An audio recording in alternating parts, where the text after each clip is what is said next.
നമ്മൾ ജീവിക്കുന്നത് പ്രവചനാതീതമായ വലിയൊരു മാറ്റത്തിന്റെ കാലത്താണ്. നമ്മൾ ഇന്ന് നോക്കുന്ന എല്ലാ വിഷയങ്ങളും ഒന്നിനൊന്ന് ബന്ധപ്പെട്ട് കിടക്കുന്നതാണ്. മിഡിൽ ഈസ്റ്റിൽ അമേരിക്കയും ഇറാനും നേരിട്ട് ഏറ്റുമുട്ടുമ്പോൾ അത് ആഗോളതലത്തിൽ ഉണ്ടാക്കുന്ന പ്രതിസന്ധികൾ ചെറുതല്ല.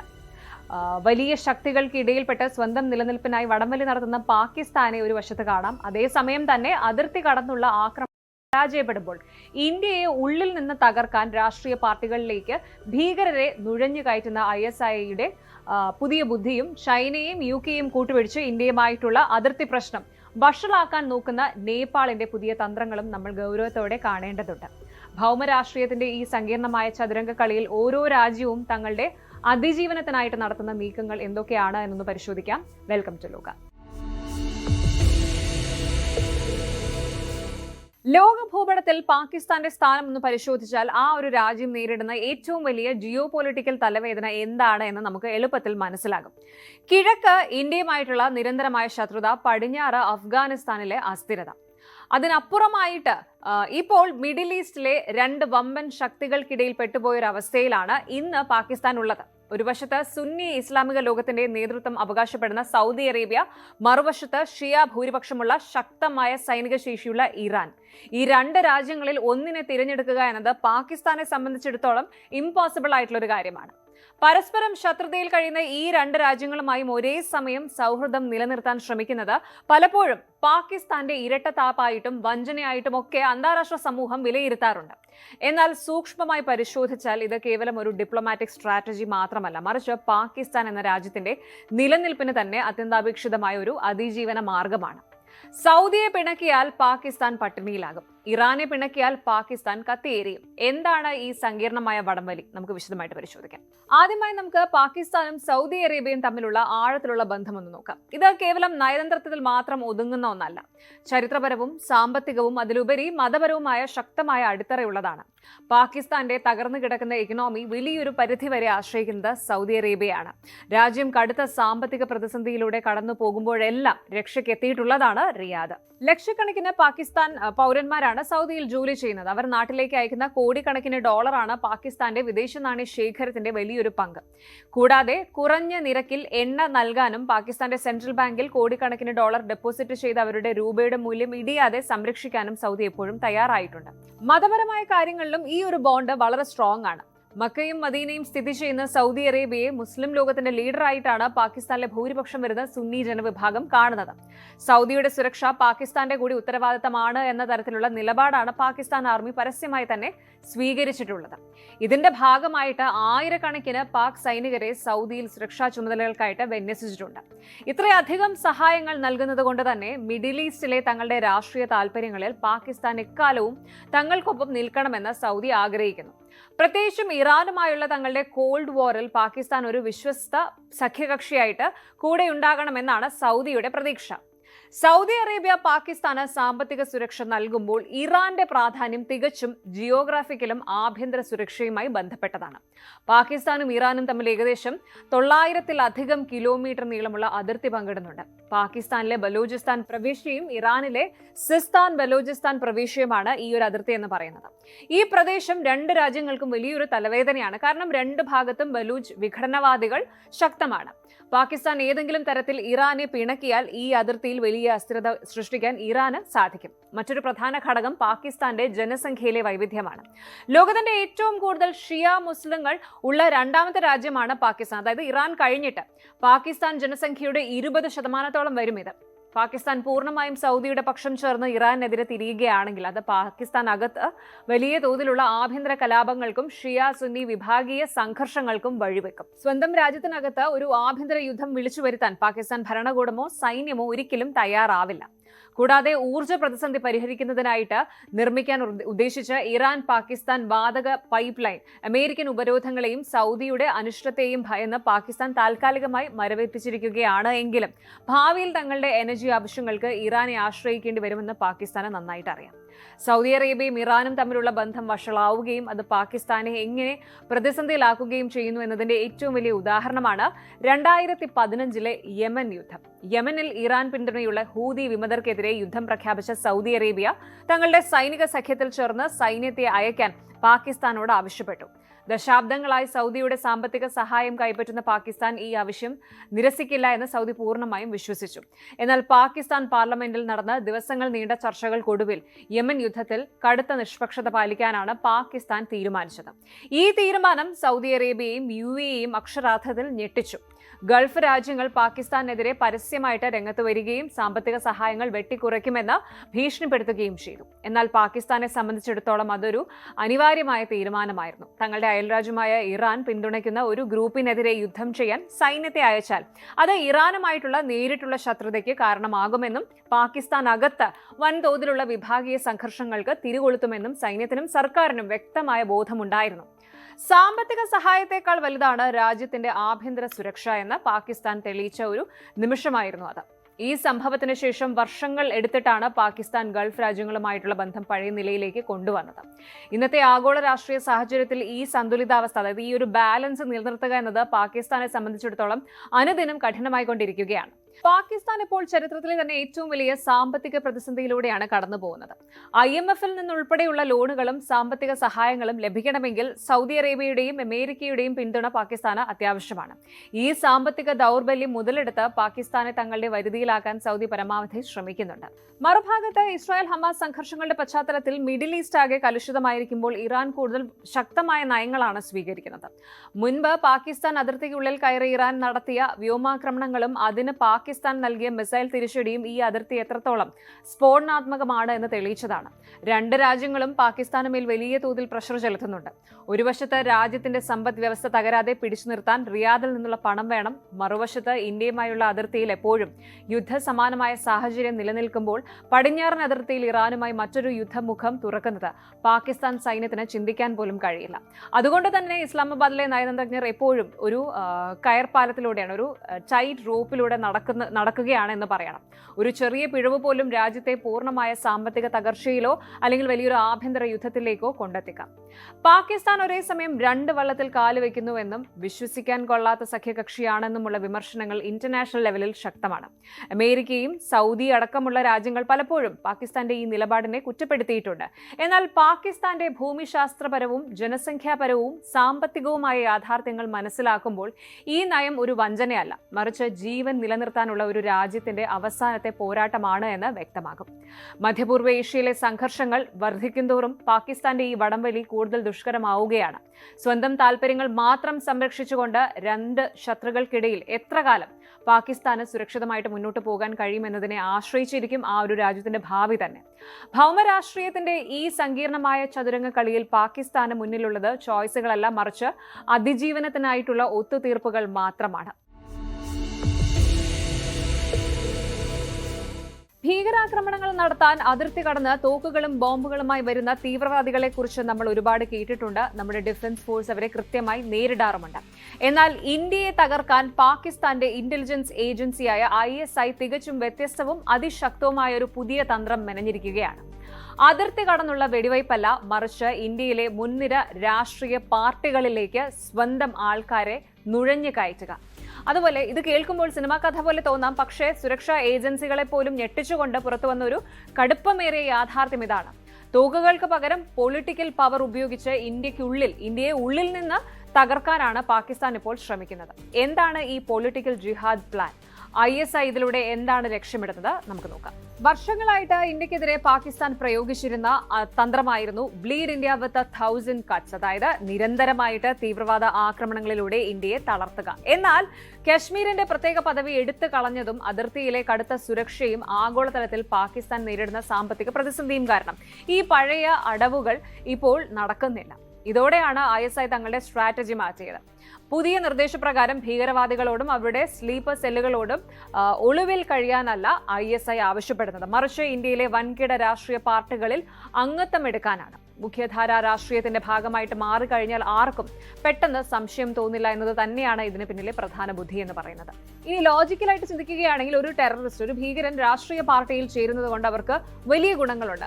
വലിയ 3 ഗുണങ്ങൾ ഉണ്ടെന്ന് പ്രത്യേകിച്ച് പറയണം. ഒന്നാമത്തേത് പെർഫെക്റ്റ് കവറാണ്. അതായത് നിങ്ങളൊരു രാഷ്ട്രീയ പാർട്ടിയുടെ സജീവ പ്രവർത്തകനോ അല്ലെങ്കിൽ ഒരു ഭാരവാഹിയോ ആയാൽ പോലീസോ ഇന്റലിജൻസോ നിങ്ങളെ പെട്ടെന്ന് സംശയിക്കില്ല. ഒരു സാധാരണക്കാരനേക്കാൾ വലിയ സുരക്ഷിതത്വം ഇവർക്ക് സമൂഹത്തിൽ ലഭിക്കും. ഇനി രണ്ടാമത്തേതെന്ന് പറയുന്നത് സിസ്റ്റത്തെ സ്വാധീനിക്കലാണ്. ഭരണകൂടത്തിന്റെ തീരുമാനങ്ങളെയും പോലീസിന്റെ നീക്കങ്ങളെയും കുറിച്ചുള്ള വിവരങ്ങൾ ചോർത്താൻ അധികാരത്തിന്റെ ഇടനാഴികളിൽ സ്വന്തം ആൾക്കാരുണ്ടാകുന്നത് ISIക്ക് വലിയ സഹായമാണ്. ഇനി മൂന്നാമത്തേത് വർഗീയ സംഘർഷങ്ങൾ ഉണ്ടാക്കുക. രാഷ്ട്രീയ പദവികൾ ഉപയോഗിച്ച് ജനങ്ങൾക്കിടയിൽ വിദ്വേഷം വളർത്താനും രാജ്യത്ത് ആഭ്യന്തര കലാപങ്ങൾ ഉണ്ടാക്കാനും ഇവർക്ക് എളുപ്പത്തിൽ സാധിക്കും. ഇനി ഇതൊക്കെ വെറും ആരോപണങ്ങളല്ല. ഇന്ത്യയിലെ പ്രമുഖ അന്വേഷണ ഏജൻസികളായ NIA, national investigation agency, intelligence bureau, IB എന്നിവർ നടത്തിയ അന്വേഷണങ്ങളിൽ ഇതിന്റെ കൃത്യമായ തെളിവുകൾ ലഭിച്ചിട്ടുണ്ട്.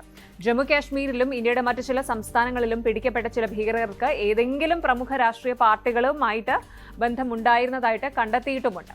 ചിലർ പാർട്ടിയുടെ IT സെല്ലുകളിലും ചിലർ പ്രാദേശിക തലത്തിലുള്ള കമ്മിറ്റികളിലും വരെ സ്ഥാനം ഉറപ്പിച്ചിരുന്നു. ഡിജിറ്റൽ തെളിവുകളും വാട്സാപ്പ് ചാറ്റുകളും പരിശോധിച്ചപ്പോഴാണ് ഇവരെ നിയന്ത്രിച്ചിരുന്നത് അതിർത്തിക്കപ്പുറത്തുള്ള ISI ഹാൻഡ്ലേഴ്സ് ആണെന്ന് വ്യക്തമായത്. നമ്മുടെ രാജ്യത്തിന്റെ ഏറ്റവും വലിയ ശക്തി എന്ന് പറയുന്നത് ഇവിടുത്തെ ജനാധിപത്യ വ്യവസ്ഥയിലാണ്. ആ ജനാധിപത്യത്തെ തന്നെ ഒരു ആയുധമാക്കുകയാണ് പാകിസ്ഥാൻ ചെയ്യുന്നത്. രാഷ്ട്രീയ പാർട്ടികൾക്ക് പലപ്പോഴും തങ്ങളുടെ അണികളുടെ പശ്ചാത്തലം കൃത്യമായി പരിശോധിക്കാൻ കഴിഞ്ഞെന്ന് വരില്ല. ഈ ലൂപ്പ് ഹോൾ മുതലെടുത്തിട്ടാണ് ISI ഭീകരരെ ഉള്ളിലേക്ക് കയറ്റിവിടുന്നത്. ഇത് ഇന്ത്യയുടെ ആഭ്യന്തര സുരക്ഷയ്ക്ക് വരുത്തിവെക്കുന്ന ഭീഷണി ചെറുതല്ല. ഒരു തെരഞ്ഞെടുപ്പ് കാലത്തോ അല്ലെങ്കിൽ രാജ്യത്ത് വലിയൊരു പ്രതിസന്ധി നിലനിൽക്കുമ്പോഴോ ഇത്തരം നുഴഞ്ഞുകയറ്റക്കാർക്ക് രാജ്യത്തെ വലിയൊരു ദുരന്തത്തിലേക്ക് നയിക്കാൻ സാധിക്കും. പാകിസ്ഥാൻ ഡിപ്ലോമാറ്റിക്കലായും അതുപോലെ സാമ്പത്തികമായും എത്രത്തോളം തകർന്നു കിടക്കുകയാണെങ്കിലും ഇന്ത്യക്കെതിരെയുള്ള തങ്ങളുടെ തന്ത്രങ്ങൾ അവർ അവസാനിപ്പിക്കുന്നില്ല എന്നതിന്റെ തെളിവാണ് ഇത്തരം നീക്കങ്ങൾ. ഭീകരവാദത്തിന്റെ രൂപം മാറിയിരിക്കുന്നു. തോക്കുകളിൽ നിന്ന് അത് രാഷ്ട്രീയ അധികാരം ലക്ഷ്യമിട്ടുള്ള അദൃശ്യ യുദ്ധമായി മാറിയിരിക്കുകയാണ്. നമ്മുടെ രാഷ്ട്രീയ പാർട്ടികളും സുരക്ഷാ ഏജൻസികളും മുൻപത്തേക്കാൾ കൂടുതൽ ജാഗ്രത പുലർത്തേണ്ട സമയം അതിക്രമിച്ചിരിക്കുകയാണ്. കേവലം വോട്ട് ബാങ്ക് രാഷ്ട്രീയത്തിനപ്പുറം സ്വന്തം പാർട്ടിയിലേക്ക് കടന്നു വരുന്നവർ ആരാണ് എന്ന് പരിശോധിക്കേണ്ട വലിയൊരു ഉത്തരവാദിത്തം ഇന്ന് ഓരോ രാഷ്ട്രീയ നേതൃത്വത്തിനുമുണ്ട്. ഇന്ത്യയും നേപ്പാളും തമ്മിലുള്ള ബന്ധത്തെക്കുറിച്ച് ചോദിച്ചാൽ നമ്മൾ ആദ്യം പറയുക എന്താണ്? ഭാരത് നേപ്പാൾ റോട്ടി ബേട്ടി കാ റിഷ്ത, അതായത് അത്രമേൽ ആഴത്തിലുള്ള തുറന്ന അതിർത്തികളുള്ള രണ്ട് അയൽ രാജ്യങ്ങൾ. എന്നാൽ കഴിഞ്ഞ കുറച്ച് ദിവസങ്ങളായിട്ട് ഈ സൗഹൃദത്തിൽ വലിയൊരു വിള്ളൽ വീണിരിക്കുകയാണ്. കാര്യം മറ്റൊന്നുമല്ല, ഇന്ത്യയുമായിട്ടുള്ള അതിർത്തി തർക്കത്തിലേക്ക് ചൈനയെയും ബ്രിട്ടനെയും വരെ വലിച്ചിഴച്ചിരിക്കുകയാണ് നേപ്പാളിന്റെ പുതിയ പ്രധാനമന്ത്രി ബാലൻ ഷാ. ഇന്ത്യ നേപ്പാളിന്റെ ഭൂമി കയ്യേറി, നേപ്പാൾ ഇന്ത്യയുടെ ഭൂമിയും കയ്യേറി. അതുകൊണ്ട് മൂന്നാമതൊരു രാജ്യം വന്ന് ഇത് പരിഹരിക്കണം എന്നാണ് അദ്ദേഹം പാർലമെന്റിൽ പറഞ്ഞത്. എന്നാൽ നേപ്പാളിന്റെ ഈ നീക്കത്തിന് ഇന്ത്യൻ വിദേശകാര്യ മന്ത്രാലയം നൽകിയ മറുപടി എന്താണെന്നോ? No third party rule. ഞങ്ങൾ തമ്മിലുള്ള കാര്യം തീർക്കാൻ ഇവിടെ ആരുടെയും സഹായം വേണ്ടെന്ന് ഇന്ത്യ കൃത്യമായി പറഞ്ഞു കഴിഞ്ഞു. എന്തുകൊണ്ടാണ് നേപ്പാൾ പെട്ടെന്ന് ഇങ്ങനെ ഒരു നിലപാടെടുത്തത്? ലിപുലേഖ് കാലാപാനി തർക്കത്തിന് പിന്നിലെ യഥാർത്ഥ ചരിത്രം എന്താണ്? പരിശോധിക്കാം. നമ്മൾ ഈ വാർത്തയിലേക്ക് കടക്കുന്നതിന് മുൻപ് ഇന്ത്യയും നേപ്പാളും തമ്മിലുള്ള റിലേഷന്റെ ബേസിക്സ് ഒന്ന് മനസ്സിലാക്കണം. 1950 India Nepal treaty of peace and friendship ആണ് ഇരു രാജ്യങ്ങളും തമ്മിലുള്ള ബന്ധത്തിന്റെ ജീവൻ എന്ന് പറയുന്നത്. ഇതനുസരിച്ച് ഇരു രാജ്യങ്ങളിലെയും പൗരന്മാർക്ക് പാസ്പോർട്ടോ വിസയോ ഇല്ലാതെ അതിർത്തി കടക്കാം, ജോലി ചെയ്യാം, ഭൂമി വാങ്ങാം. ലക്ഷക്കണക്കിന് നേപ്പാളി പൗരന്മാരാണ് ഇന്ത്യൻ ആർമിയിലെ ഗോർഖ റെജിമെന്റിൽ ഉൾപ്പെടെ സേവനമനുഷ്ഠിക്കുന്നത്. മതപരമായും സാംസ്കാരികപരമായും നമ്മൾ ഒന്നാണ്. എങ്കിലും രാഷ്ട്രീയ സാഹചര്യങ്ങൾ മാറുമ്പോൾ ഈ അതിർത്തികൾക്കിടയിൽ പലപ്പോഴും തർക്കങ്ങൾ ഉടലെടുക്കാറുണ്ട്. ഇപ്പോഴത്തെ തർക്കത്തിന് കാരണം ഉത്തരാഖണ്ഡിലെ കാലാപാനി, ലിംപിയാധുര, ലിപുലേഖ് എന്നീ പ്രദേശങ്ങളാണ്. ഇന്ത്യയെ സംബന്ധിച്ചിടത്തോളം ഇത് ഉത്തരാഖണ്ഡിന്റെ ഭാഗമാണ്. എന്നാൽ തങ്ങളുടെ ഭൂമിയാണ് എന്നാണ് നേപ്പാളിന്റെ വാദം. കോവിഡിന് ശേഷം നിർത്തിവെച്ചിരുന്ന കൈലാഷ് മാനസരോവർ യാത്രയ്ക്കായിട്ട് ലിപുലേഖ് പാസ് വഴിയുള്ള പാത ഇന്ത്യ പുനരാരംഭിച്ചതാണ് നേപ്പാളിനെ ഇപ്പോൾ ചൊടിപ്പിച്ചത്. നേപ്പാളിന്റെ അനുവാദമില്ലാതെ ഇന്ത്യ ഇവിടെ റോഡ് നിർമ്മിച്ചു എന്നാണ് അവരുടെ ആരോപണം.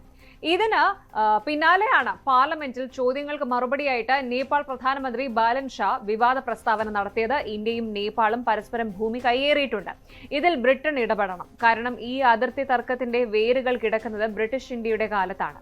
ഞങ്ങൾ ഇതിനോടകം തന്നെ ലണ്ടനിലും ബെയ്ജിംഗിലും ഇത് സംസാരിച്ചു കഴിഞ്ഞു. ഇതായിരുന്നു ബാലൻ ഷായുടെ വാക്കുകൾ.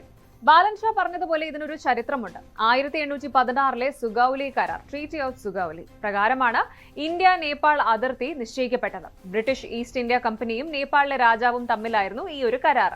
ഇതനുസരിച്ച് മഹാകാളി നദിയുടെ കിഴക്കൻ ഭാഗം നേപ്പാളിന്റേതാണ്. പക്ഷെ പ്രശ്നം എന്താണ് എന്നറിയാമോ? ഈ നദിയുടെ ഉത്ഭവം എവിടെയാണ് എന്ന കാര്യത്തിൽ ഇരു രാജ്യങ്ങൾക്കും രണ്ട് അഭിപ്രായമാണ്. നദിയുടെ ഒഴുക്ക് മാറിയതും കൃത്യമായ മാപ്പുകൾ ഇല്ലാത്തതുമാണ് ഇന്നത്തെ ഈ അതിർത്തി തർക്കത്തിന് പ്രധാന കാരണം. നേപ്പാൾ പ്രധാനമന്ത്രി ബ്രിട്ടനെ ഇതിലേക്ക് വിളിക്കുന്നതും അതുകൊണ്ടാണ്. കരാർ ഒപ്പിട്ടത് അവരാണല്ലോ. നേപ്പാൾ പ്രധാനമന്ത്രിയുടെ ഈ തേർഡ് പാർട്ടി നിർദ്ദേശത്തെ ഇന്ത്യ പൂർണ്ണമായും തള്ളിക്കളഞ്ഞു. ഇന്ത്യൻ വിദേശകാര്യ മന്ത്രാലയം വളരെ വ്യക്തമായി പറഞ്ഞു, അതിർത്തി പ്രശ്നങ്ങൾ ഉഭയകക്ഷി ചർച്ചകളിലൂടെ മാത്രമേ പരിഹരിക്കൂ. ഇതിൽ മൂന്നാമതൊരു രാജ്യത്തിന് യാതൊരു റോളുമില്ല. ഇന്ത്യയുടെ ഈ കടുത്ത നിലപാടിന് പിന്നിൽ ശക്തമായ ഒരു സുരക്ഷാ കാരണമുണ്ട്. അതാണ് ചൈനീസ് ഫാക്ടർ. ഈ തർക്കപ്രദേശമായ ലിബുലേഖ് എന്ന് പറയുന്നത് ഇന്ത്യ, നേപ്പാൾ, ചൈന എന്നിവർ ഒന്നിക്കുന്ന ഒരു ട്രൈ ജംഗ്ഷൻ കൂടിയാണ്. തന്ത്രപ്രധാനമായ ഈ മേഖലയിലേക്ക് ചൈനയെ ഇടപെടുത്താൻ നേപ്പാൾ ശ്രമിക്കുന്നത് ഇന്ത്യക്ക് ഒരിക്കലും അംഗീകരിക്കാൻ കഴിയില്ല. നേപ്പാളിലെ പുതിയ റാഡിക്കൽ യുവതലമുറ രാഷ്ട്രീയക്കാർ ചൈനയോട് കൂടുതൽ അടുപ്പം കാണിക്കുന്നത് ഇന്ത്യ വളരെ ഗൗരവത്തോടെയാണ് കാണുന്നത്. പ്രധാനമന്ത്രിയുടെ പ്രസ്താവന വിവാദമായതോടെ ഡാമേജ് കൺട്രോളുമായിട്ട് നേപ്പാൾ വിദേശകാര്യ മന്ത്രാലയം തന്നെ രംഗത്തെത്തിയിട്ടുണ്ട്. പ്രധാനമന്ത്രി പറഞ്ഞത് ഇന്ത്യയുടെ ഭൂമി കൈയേറിയതിനെ കുറിച്ചല്ല, മറിച്ച് അതിർത്തിയിലെ നോ മാൻസ് ലാൻഡിലെ താൽക്കാലിക കൈയേറ്റങ്ങളെ കുറിച്ചാണെന്നാണ് അവരുടെ വിശദീകരണം. അതേസമയം രാഷ്ട്രീയമായി നേപ്പാളിൽ വലിയ മാറ്റങ്ങളാണ് നടക്കുന്നത്. നേപ്പാളിലെ പ്രമുഖ യുവ നേതാവായ റാബി ലാമിച്ചാനയുടെ രാഷ്ട്രീയ സ്വതന്ത്ര പാർട്ടി നേതാക്കൾ ഇപ്പോൾ ഇന്ത്യയിൽ 5 ദിവസത്തെ സന്ദർശനത്തിലാണ്. ഇന്ത്യൻ വിദേശകാര്യ സെക്രട്ടറി വിക്രം മിശ്രയുടെ നേപ്പാൾ സന്ദർശനത്തിനായുള്ള ചർച്ചകളും അണിയറയിൽ പുരോഗമിക്കുകയാണ്. തർക്കങ്ങളുണ്ടെങ്കിലും ചർച്ചകളുടെ വാതിൽ ഇരു രാജ്യങ്ങളും അടച്ചിട്ടില്ല എന്ന് ചുരുക്കം. ഇന്ത്യയെ സംബന്ധിച്ചിടത്തോളം നേപ്പാൾ വെറും ഒരു അയൽരാജ്യമല്ല, തന്ത്രപ്രധാനമായ ഒരു സുരക്ഷാ കവചമാണ്. അതുകൊണ്ട് തന്നെ നേപ്പാളുമായിട്ടുള്ള പ്രശ്നങ്ങൾ ചർച്ചയിലൂടെ പരിഹരിക്കാൻ ഇന്ത്യ തയ്യാറാണ്. പക്ഷേ അതിലേക്ക് ചൈനയെയോ യുകെയോ ഇടപെടുത്താൻ ഇന്ത്യ അനുവദിക്കില്ല. നേപ്പാൾ ഭരണകൂടം മനസ്സിലാക്കേണ്ടത് അയൽരാജ്യങ്ങളുമായിട്ടുള്ള പ്രശ്നങ്ങൾ തീർക്കേണ്ടത് ഒരേ മേശപ്പുറത്തിരുന്ന് സംസാരിച്ചിട്ടാണ്, അല്ലാതെ മൂന്നാമതൊരാളെ വിളിച്ച് പഞ്ചായത്ത് കൂട്ടിയിട്ടല്ല. മിഡിൽ ഈസ്റ്റിൽ നിന്ന് ഇപ്പോൾ പുറത്തുവരുന്ന വാർത്തകൾ കേവലം ആശങ്കാജനകമല്ല, ഭയപ്പെടുത്തുന്നതാണ്. ലോകത്തെ ഒരു 3ാം ലോക മഹായുദ്ധത്തിന്റെ വക്കിലേക്ക് എത്തിക്കുന്ന രീതിയിലാണ് കാര്യങ്ങൾ നീക്കുന്നത്. ഇത്രയും കാലം നിഴൽ യുദ്ധങ്ങളിൽ മാത്രം ഏർപ്പെട്ടിരുന്ന 2 വമ്പൻ ശക്തികൾ, അതായത് അമേരിക്കയും ഇറാനും, ഇപ്പോൾ ഇതാ നേരിട്ട യുദ്ധത്തിലേക്ക് കടന്നിരിക്കുകയാണ്. കുവൈറ്റിലെയും ബഹ്റൈനിലെയും തന്ത്രപ്രധാനമായ ലക്ഷ്യങ്ങൾക്ക് നേരെ ഇറാൻ നടത്തിയ മിസൈൽ ഡ്രോൺ ആക്രമണങ്ങളും അതിന് തിരിച്ചടിയായിട്ട് അമേരിക്ക നടത്തിയ വൻ വ്യോമാക്രമണങ്ങളും മിഡിൽ ഈസ്റ്റിനെ പൂർണ്ണമായും ഒരു യുദ്ധക്കളമാക്കി മാറ്റിയിരിക്കുകയാണ്. എന്താണ് പെട്ടെന്ന് ഇരു രാജ്യങ്ങളും നേർക്കുനേർ വരാൻ കാരണം? ഇതിന് പിന്നിലെ ആഗോള രാഷ്ട്രീയവും സാമ്പത്തിക പ്രതിസന്ധികളും എന്തൊക്കെയാണ്? നമുക്ക് വിശദമായിട്ട് നോക്കാം. മേഖലയിലെ അമേരിക്കൻ സാന്നിധ്യത്തെ പൂർണ്ണമായും തുടച്ചു നീക്കുക എന്ന ലക്ഷ്യത്തോടെയാണ് ഇറാന്റെ അർദ്ധ സൈനിക വിഭാഗമായ റെവല്യൂഷണറി ഗാർഡ്സ് ഈ ആക്രമണം നടത്തിയത്. ബഹ്റൈനിൽ നിലയുറപ്പിച്ചിരിക്കുന്ന US നാവികസേനയുടെ 5ാം ഫ്ലീറ്റിന്റെ ആസ്ഥാനമായിരുന്നു ഇറാന്റെ പ്രധാന ലക്ഷ്യം. കടലിൽ അമേരിക്ക ഏർപ്പെടുത്തിയിരിക്കുന്ന കടുത്ത നാവിക ഉപരോധം ലംഘിച്ച് ഇറാനിലേക്ക് ഇന്ധനവുമായി പോകാൻ ശ്രമിച്ച ഒരു എണ്ണക്കപ്പലിന് നേരെ മുൻപ് അമേരിക്ക മിസൈൽ ആക്രമണം നടത്തിയിരുന്നു. ഇതിനുള്ള കൃത്യമായ പ്രതികാരമാണ് ഇതെന്നാണ് ഇറാന്റെ വാദം. എന്നാൽ ഇറാന്റെ മിസൈലുകളിൽ ഭൂരിഭാഗവും ലക്ഷ്യസ്ഥാനത്ത് എത്തുന്നതിന് മുൻപ് തന്നെ അമേരിക്കൻ ബഹ്റൈൻ സംയുക്ത പ്രതിരോധ സംവിധാനങ്ങൾ ആകാശത്ത് വെച്ച് വെടിവെച്ചിട്ടു. കുവൈറ്റിലെ അമേരിക്കൻ സൈനികരെ ലക്ഷ്യമിട്ടെത്തിയ ഇറാനിയൻ ഡ്രോണുകളും US ഡിഫൻസ് സിസ്റ്റം വിജയകരമായി തകർത്തു. പക്ഷേ ഇതിന് മറുപടി നൽകാൻ അമേരിക്ക ഒട്ടും വൈകിയില്ല. തന്ത്രപ്രധാനമായ സ്ട്രെയിറ്റ് ഓഫ് ഹോർമുസിൽ സ്ഥിതി ചെയ്യുന്ന ഹ്യുഷം ദ്വീപിലെ ഇറാന്റെ സൈനിക ഗ്രൗണ്ട് കൺട്രോൾ സ്റ്റേഷന് നേരെയാണ് US സെൻട്രൽ കമാൻഡ് വൻതോതിലുള്ള വ്യോമാക്രമണം നടത്തിയത്. അന്താരാഷ്ട്ര കപ്പൽ ഗതാഗതത്തെ തടസ്സപ്പെടുത്താൻ ഇറാൻ ഉപയോഗിക്കുന്ന പ്രധാന താവളമാണിത്. തങ്ങളുടെ സൈന്യത്തിന് നേരെ ഉണ്ടാകുന്ന ഏതൊരു നീക്കത്തെയും ശക്തമായി നേരിടുമെന്ന കൃത്യമായ സന്ദേശമാണ് അമേരിക്ക ഇതിലൂടെ നൽകിയത്. ഈ സൈനിക നീക്കത്തോടെ ഇരു രാജ്യങ്ങളും തമ്മിലുള്ള നയതന്ത്ര ചർച്ചകൾ പൂർണ്ണമായും സ്തംഭിച്ചിരിക്കുകയാണ്.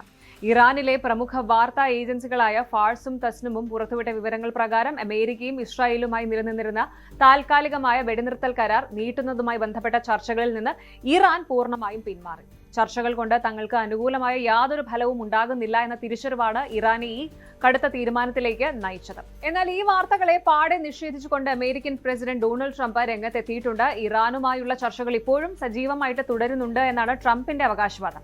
ഇറാൻ ഒരു കരാറിലെത്തേണ്ട സമയം അതിക്രമിച്ചിരിക്കുന്നു എന്നും അദ്ദേഹം ഓർമ്മിപ്പിച്ചു. അതേസമയം സെക്രട്ടറി മാർക്കോ റൂബിയോ ആണവ ചർച്ചകളെക്കുറിച്ച് ശുഭാപ്തി വിശ്വാസം പ്രകടിപ്പിച്ചെങ്കിലും ഒരു കരാറിലെത്താൻ സാധിക്കുമെന്ന് ഉറപ്പു നൽകാൻ തയ്യാറായിട്ടില്ല. ഇതിനിടയിൽ ലെബനനിലെ സാഹചര്യങ്ങളും ഈ സംഘർഷവുമായി ബന്ധപ്പെട്ട് കിടക്കുകയാണ്. ലെബനനിൽ ഹിസ്ബുള്ളയുമായി നിലനിൽക്കുന്ന സംഘർഷങ്ങൾക്കും കൂടി പരിഹാരമുണ്ടായാൽ മാത്രമേ തങ്ങൾ ഏതൊരു സമാധാന കരാറിനും തയ്യാറാവുകയുള്ളൂ എന്ന ഈ ഒരു നിലപാടിലാണ് ഇറാൻ ഉള്ളത്.